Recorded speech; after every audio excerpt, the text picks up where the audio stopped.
All right, everybody. I have Brandon Grone, one of my good friends here on the podcast. So, Brandon, welcome to Cashflow Veteran Podcast, man. How's it going? Good, man. Thanks for having me. Yeah, absolutely. I'm really excited to have your wife on as well to talk about nutritionist things and some other stuff that's been on my mind.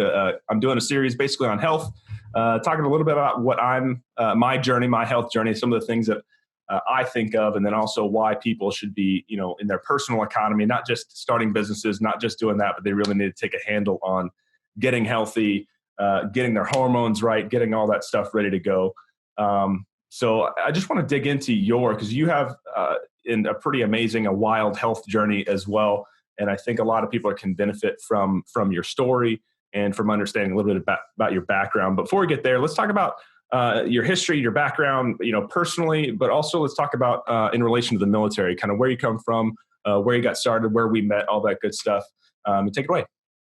Yeah. So I started my military career. I graduated from Arizona State University. I did ROTC there actually with your wife. Yep. And so graduated and went up to Malmstrom Air Force Base in Montana to do some missile maintenance, a 21 Mike, a munitions and missile maintenance officer. And that's where our paths crossed for the first time. Your wife got stationed up there as well.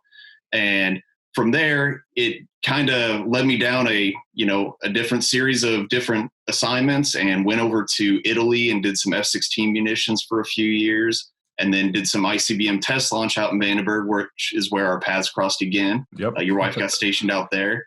So it's been a great experience with the military. And from my military career, that's kind of when we lead down the health journey. If you want me to get into that right now, I can. Sure, yeah. But so in 2017, I was diagnosed with a rare autoimmune disease called Guillian-Barre Syndrome, which is a syndrome where your immune system attacks your nervous system and it the myelin sheath around your nerves and eventually paralyzed me from the head down. I was paralyzed from the head down for about 6 weeks in the ICU, then spent 2.5 months in inpatient rehab before I got out of there. As things slowly started to come back, I had to learn how to, walk, talk, eat right, all that good stuff all over again. And I rehabbed great. Things were going tremendous for me. But unfortunately, there's a standard that the military has, and I wasn't able to get back to where I was deployable and all that kind of jazz. So they medically retired me this last September, or this last August, the end of August, and been kind of doing my own thing since then. And that's the medical part of that. It's been quite the ride. The kind of the lingering effects that I have from Guillain-Barre is, I still can't feel my feet from about halfway through my foot down. The left side of my face is still a little messed up. But other than that, I'm a lucky dude. I'm able to go and play ball with my son and play with him and able to get up and walk around and run a little bit. So, all things considered, I would say that I'm a pretty lucky guy.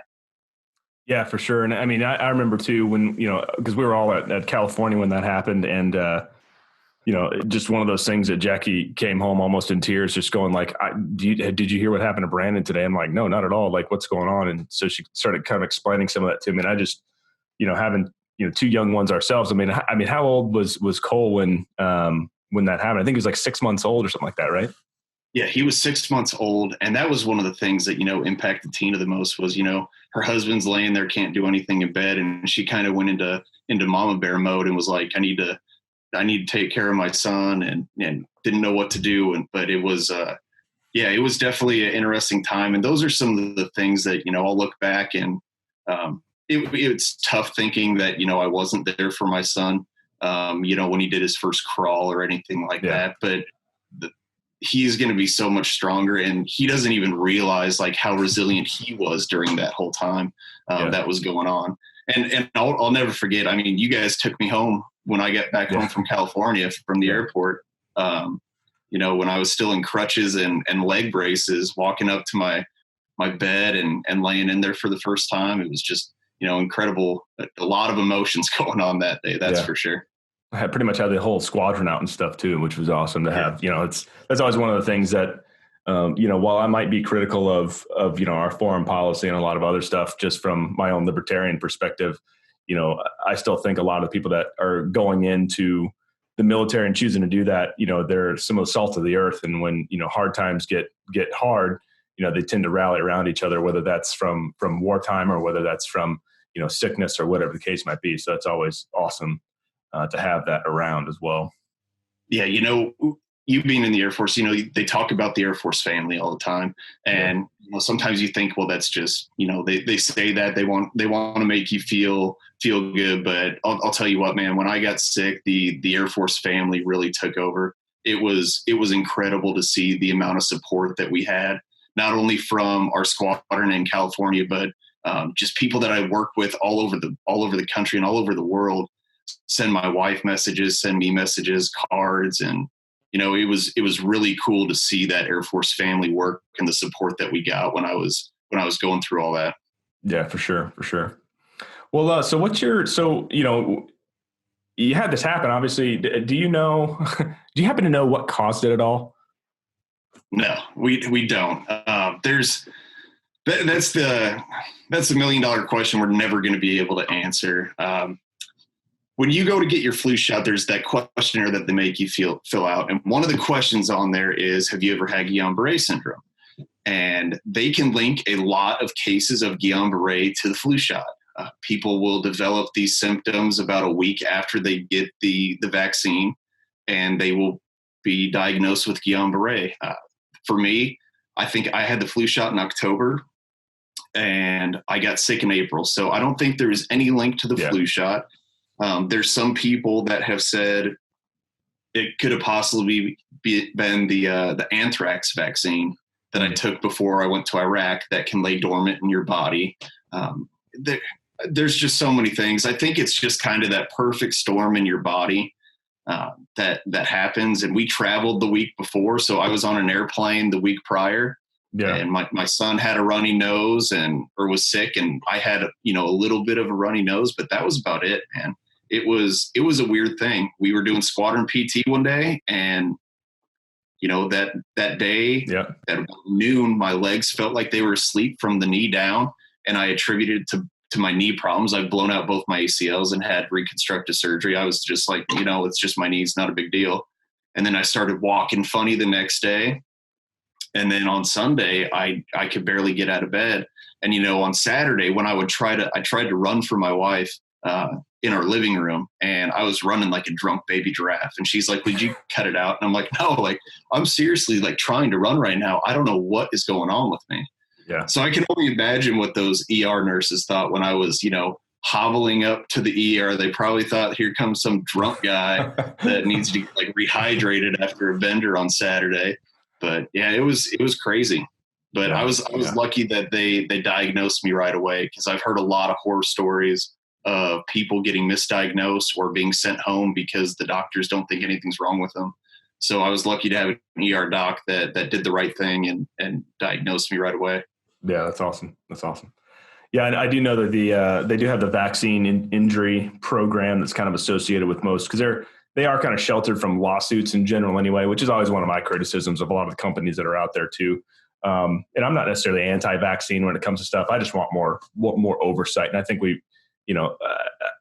I think any normal company should be allowed to have scrutiny kind of put under them. And, there's other studies, I can't even remember. I think it's been since the 1970s, and I have to go back and do a little bit of fact checking on that, but I think it's been since the 1970s that they've done actually a double blind placebo test for any of the vaccines. And now we're on this gigantic, schedule of a lot of this stuff. And so that's kind of one of the problems for me is who knows what's causing, certain things. And for them to actually being able to go back and take a scenario like yours and actually just to go back and look at it and definitively say, there's, that it's really hard to do. So I certainly don't want to throw out the wild speculation or anything like that. But yeah, that's just scary that, it could be any number of things, and they don't even know necessarily what can, they know some things that can, but how do you investigate what specifically causes GBS, Yeah. And I will say that the one takeaway that I will give is just listen to your body. And being in the Air Force, we're kind of taught to, sweep some things under the rug or just tough it out because we're deployable. We don't want to go on a profile or something like that.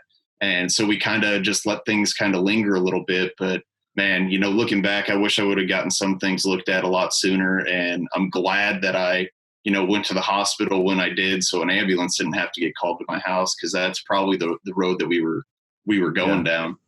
Well, I can't even imagine what it must be like for the Marines or the Army either, for them having probably just, not really say anything. I don't know what the culture is. And it could be different cultures for the entire service. It could be different cultures for the different, MOS or different skill set that they have too. So, who knows?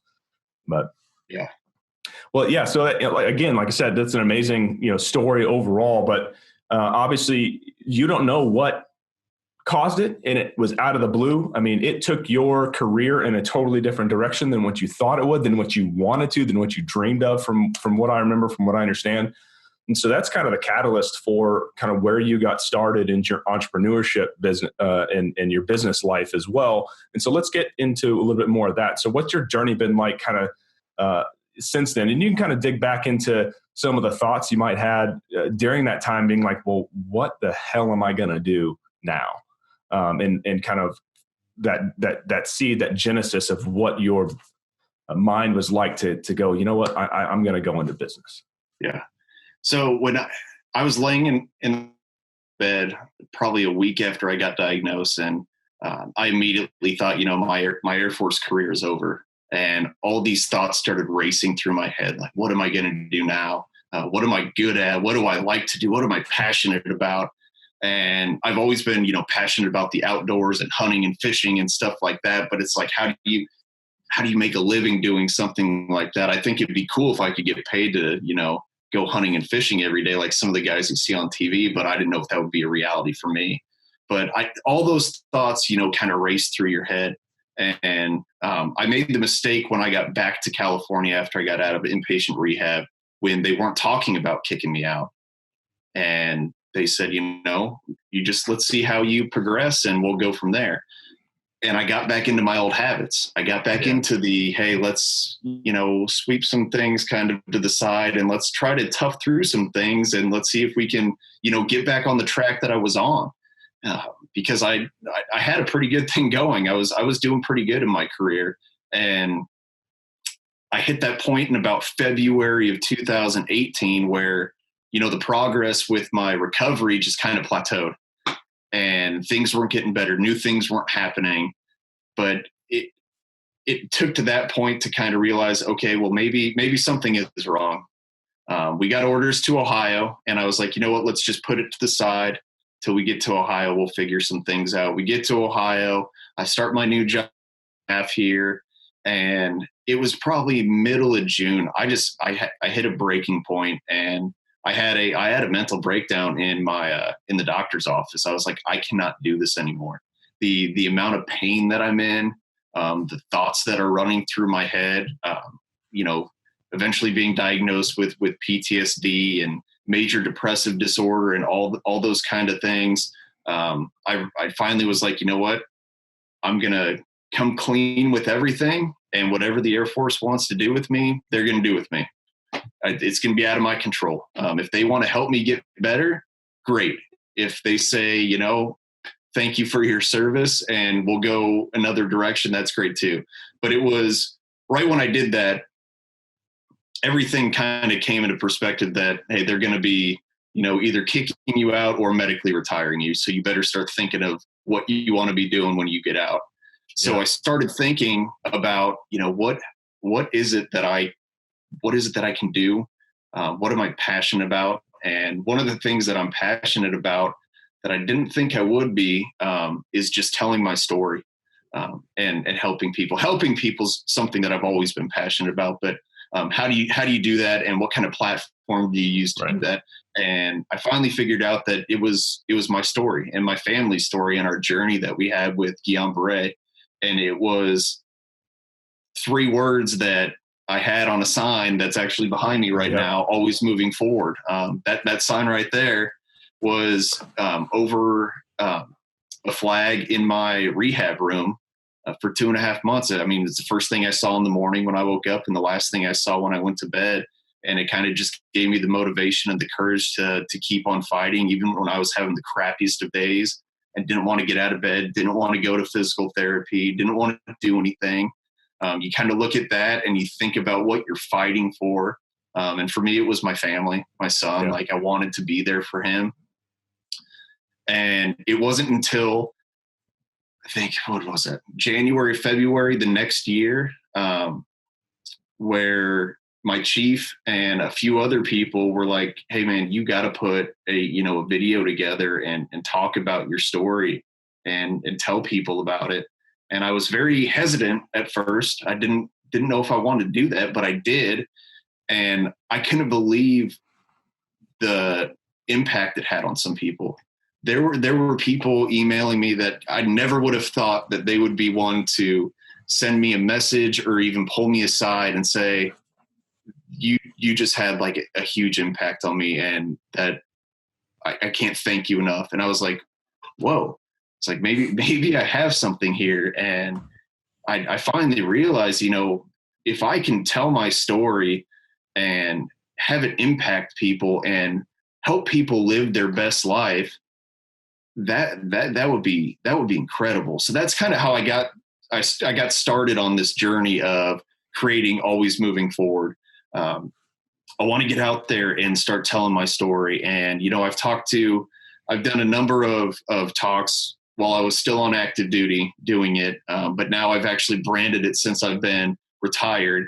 And, the first thing is shirt. So I got some of that started.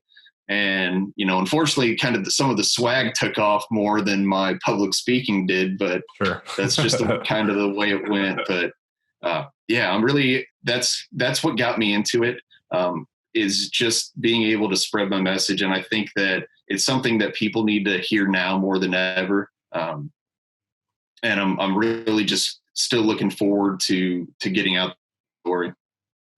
So that's awesome to see how your experiences from your health journey also really started pushing you and to open your business. So what is it that your that Always Moving Forward specifically does? And if you want to talk about IDLife and how those fit in as well, certainly take off with that. And you had mentioned a little bit that you did some public speaking to tell your story, but then also with the sweet merch that that I even got earlier this week, which is awesome. So what's some of the nitty gritty stuff that you have going on of what you are doing and what you're looking to do with your companies overall? Yeah. So right now with Always Moving Forward, or AMF, we obviously have all the AMF swag and the merch out there. That's out on our website, which has taken off, extremely well, a lot faster than I thought it was going to. We kind of put the cart in front of the horse on that one, but it worked out for us. So we have that going for us. I've been doing some public speaking. I talked to Air Force ROTC detachment via Zoom during this whole pandemic when it kicked off. I've had some other things scheduled to actually travel and do some speaking, focusing primarily on the military side right now, because that's it's still new. It's still fresh. It's still kind of comfortable for me. So unfortunately, a lot of that got rescheduled because of COVID-19. So hopefully now that things are starting to loosen back up, we'll get that back on the books. But really, it's getting out there, sharing my story. Hopefully in the future, there will be a podcast. And I'm actually currently working on a book, Always Moving Forward, that will hopefully be done by the end of the year. We'll see. I'm kind of putting some pressure on myself to get that thing knocked out. But I'm a terrible writer. And, I was fortunate, though, that Tina documented really everything from the journey. So it's been really helpful to have that, and hopefully we'll get that book out and should be able to share my story to a broader audience, which would be good. I think you should. I'll share this a little bit. When I was in, I can't remember, I think it was my junior year at the Air Force Academy, we had a guy come back and basically finish out his last year or 2 years. He ended up graduating with us, but he was supposed to be like an 05 grad. I mean, he was, three years ahead of me initially starting out. So he would have been there when basically as a or should have been an 05 grad. He should have been, I think, a senior when I was a freshman. And he ended up leaving to go do a missionary trip, or at least figure some stuff out. And did a missionary trip with his brother and some friends and some other stuff. And he wanted to do a little bit more than that, less religious or whatever, and just wanted to go, he felt like they were just treating the symptoms. And so he wanted to get just a real experience for what was going on in Africa to begin with. And so they ended up doing, him and his brother and two friends did a motorcycle trip from Cape Town, South Africa up to Cairo. And it's 9,000 miles. And he ended up writing a book from it called The Only Road North. And it's a really good book because it details that in, I think it was 2005, there was a terrorist bombing in one of the squares that had a lot of foreigners in Cairo when they got there. And it was basically a suicide bomber that had a bucket of nails and marbles and stuff that he's walking into this very busy place and blew himself up. And it just so happened that my friend, his brother, and his two buddies all were at that square at the same time. And it looked like his brother ended up passing away, unfortunately. And he almost passed away. And like he does a lot of public speaking and some stuff now because he talks about what his experience was. And so, yeah, I certainly encourage you to go ahead and finish that book because those things can be just massively impactful for other people. I know it spoke to me a lot when I was kind of finishing my time at the academy and kind of getting more of a purpose in life of what I really wanted to do and focus on and kind of put things in perspective for me for sure. So I certainly can't wait to read your book and see the finished product. Yeah. Hopefully we'll get it done. We'll grind it out. Yeah. So you talked about, your military background a little bit. We got into the entrepreneurship side and the business side. So what's in the future for what you're trying to do with AMF? And then, you also do a little bit of supplementation and stuff on the side as well. So talk about that a little bit. And I want to dig into that because I know I'm going to talk to your wife a little bit more about just nutrition stuff to begin with. And let me, context. I've just become of the mindset that as much as there's all kinds of data that's out there, I'll put it this way. The government agencies have literally over the last 60 years have oversaw one of the greatest health declines in human history. Right. And so they've gotten things wrong. The food pyramid has gotten things vastly wrong. You have special interest, all this other stuff, all these things that make my libertarian heart go patter, patter and ready to take on the world. Right. But what I've come to, even with keto, with my sister's vegan, I'm going to be doing an interview with her as well, just to talk about her journey as a vegan and trying to figure that out. And then, I'm kind of more of a carnivore myself. And as I eat, and the thing is, like you said earlier, you said, listen to your body. And one of those important things that I've come to the conclusion with is, use science. If you need a blood test, get a blood test done to see what you're allergic to, what you have intolerances for, what your DNA is specifically saying. And I think it's no surprise that, maybe an Asian or an African-American or somebody from Middle East or from Eastern Europe versus Western Europe or the American Indian or whoever it might be. Everyone has different DNA, very specific to what it is that you're looking for. So I want to preface that because I know kind of where this is going to go a little bit with talking about your supplementation program too. So take it away. Yeah. So I'll get into first how we got started with IDLife from my medical journey. And that was, it goes back to my diagnosis of, PTSD, major depressive disorder, fibromyalgia. I was struggling really hard and we were trying to find something that would help give me energy. Cause I'll tell you what, every morning when I would wake up, I would feel like I just got run over by a truck. It feels like that hungover, not the stomach, but like that hungover foggy feeling that you get. Mm-hmm. It just, every morning was like that. And we couldn't find anything that would do it. I was up to drinking, more than a half a pot to a pot of coffee a day. And, the caffeine just wasn't doing it for me. And my wife was coaching at a local gym, and a couple of the members had been part of IDLife, and they approached her, seeing if she would, want to get involved with it. And we put them off for a while because, Tina has a lot of different, been an associate for a lot of different companies. And so we pushed them off. And finally they sent Tina home with some samples of some stuff. And they have a product called Energy. And I took it one morning and I was like, holy cow. I was like, this stuff is incredible. I mixed it up when I left to go take Cole to school one day, and I drank it. And by the time I got home, I was ready to conquer the day. And I was like, this stuff really works. So I told Tina, I was like, we need to go talk to these people, because not only do I see their products working for me, I think you would be great at, possibly being an affiliate of them and selling this stuff. So that's kind of what got us hooked on IDLife, is kind of the fact that I'm a product of their products. Like, their products truly do work for me, which has been great. And they do sell some products that, Tina doesn't necessarily believe in, some of like the weight loss stuff. Sure. But one of the big things that they do is customized vitamins, and which is backed by their DNA test that they do. Right. And that is something that I truly believe in. And that's one of the things that sold Tina on the program, because she's had those multiple blood tests and panels done to know what she is deficient on. Both of us have taken the DNA test through IDLife, and found out that, Tina is, deficient in B6, and I'm sensitive to caffeine, which I never realized that I was sensitive to caffeine, but I am. So we've taken that approach, and they've given me, you go in and you take a health assessment that it's all HIPAA protected, but it basically, you take this health assessment and it pops out a recommended list of vitamins that you should be taking.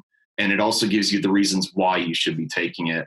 And I took that list to my neurologist, who's been kind of my primary care doctor since I've gotten diagnosed with Guillain-Barre.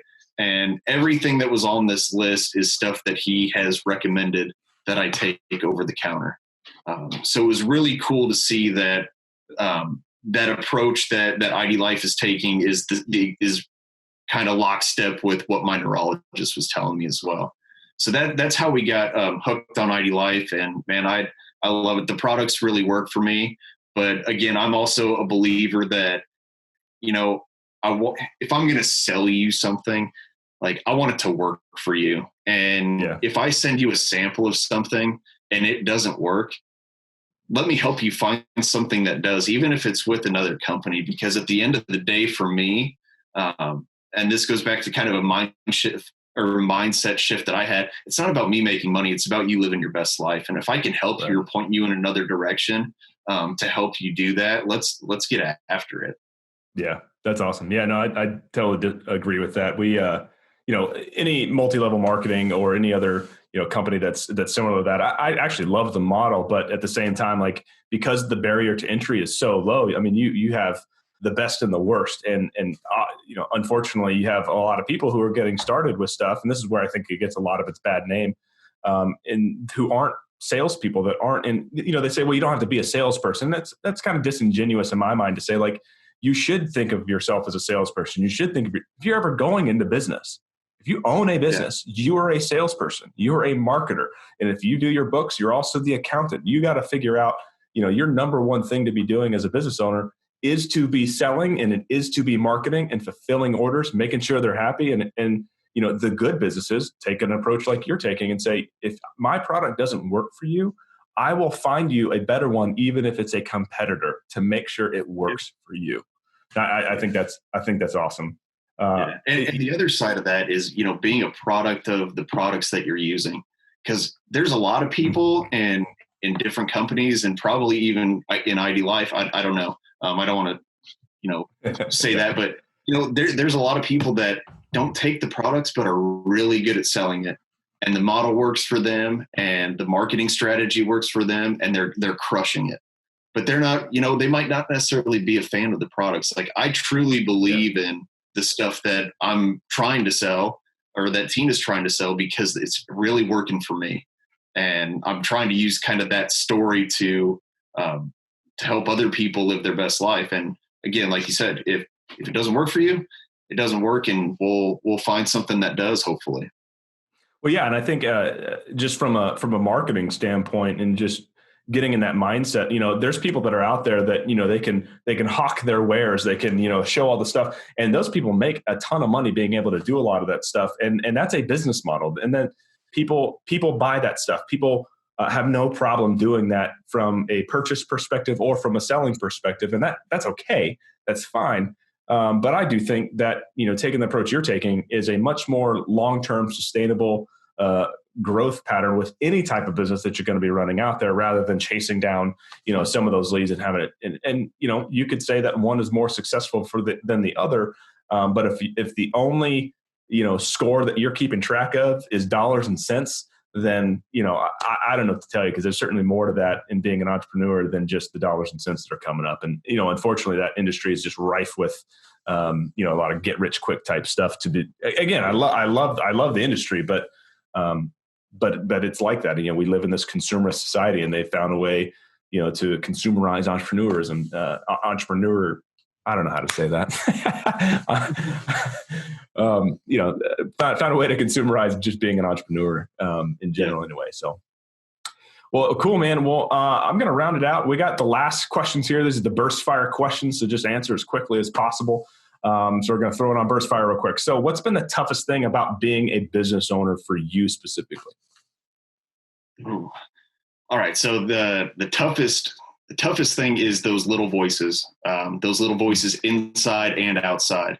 So the internal struggle that you have with yourself when you are met with resistance, you have those little voices that say, Brandon, why are you doing this? Like it's not going to work. Or it's the outside influence saying, why don't you try doing something like this or do something like that?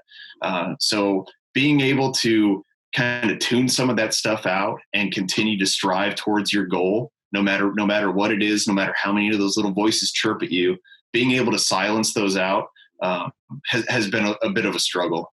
It's been a big learning experience for me, I should say, trying to learn how to tune some of those noises out.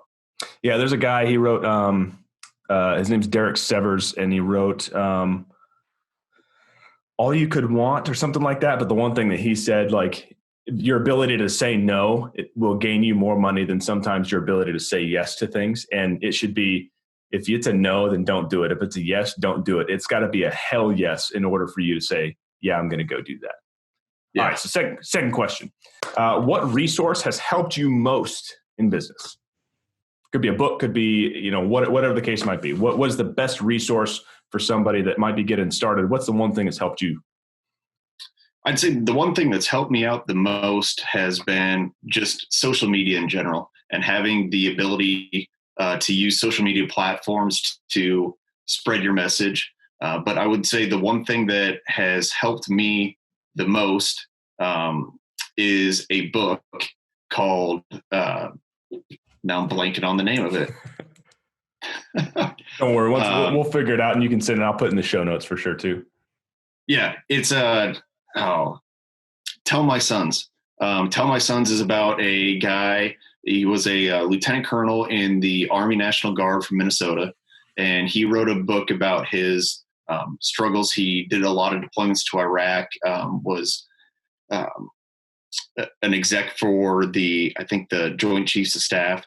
So he got to experience a lot of cool stuff, but he ended up getting cancer, and it talks about his time with cancer, how he overcame that, and kind of how he wanted to leave this earth and the message that he wanted to leave for his kids to follow. And that's kind of the book that it's all about. And I actually read this book way before I got sick. I read it when I was over in Iraq again for the second time, because some of the generals that he talks about in the book were some of the generals that we were working with, which is pretty cool.